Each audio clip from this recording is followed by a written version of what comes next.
High students, మీరు డిఎస్సికి prepare అవుతున్నారా? మీకు మ్యాథమెటిక్స్ డిఫికల్టీగా అనిపిస్తుందా? అయితే నా యొక్క షార్ట్ కట్స్ని ఫాలో అవ్వండి స్టూడెంట్స్. మీకు చాలా చాలా ఈజీ అవుతుంది మ్యాథమెటిక్స్ అనేది. ఈ షార్ట్ కట్స్ ద్వారా నేర్చుకోండి. నా ఛానల్ ద్వారా ఫాలో అవ్వండి స్టూడెంట్స్. నా ఛానల్ని మీకు యూజ్ అవుతుంది స్టూడెంట్స్. డిఎస్సి ప్రిపేర్ అయ్యే స్టూడెంట్స్కి మ్యాథమెటిక్స్ షార్ట్ కట్స్ని నేను మీకు కంప్లీట్ సిలబస్ అందిస్తాను స్టూడెంట్స్. నా యొక్క ఛానల్ని ఫాలో అవ్వండి. చూడండి, an amount is doubled itself in 10 years. Find the rate of interest.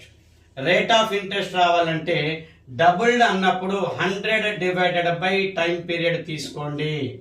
100 divided by 10 అంటే 10% అవుతుంది. an amount is triples itself in 20 years. Find the rate of interest. Triples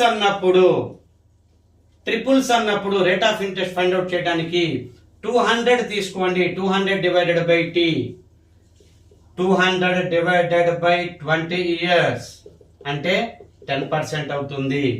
double అన్నప్పుడు 100 divided by T తీసుకోండి. Triples అన్నప్పుడు 200 divided by T తీసుకోండి. అలాగనే 4 times అన్నప్పుడు R equal to 300 divided by T తీసుకోండి. Students, చాలా చాలా ఈజీ. నా యొక్క ఛానల్ని ఫాలో అవ్వండి స్టూడెంట్స్. మీకు ఇలాంటివి షార్ట్ కట్స్ చాలా చాలా అందిస్తాను. డిఎస్సి స్టూడెంట్స్కి చాలా యూజ్ అవుతుంది. నా ఛానల్ని ఫాలో అవ్వండి students. Thank you very much.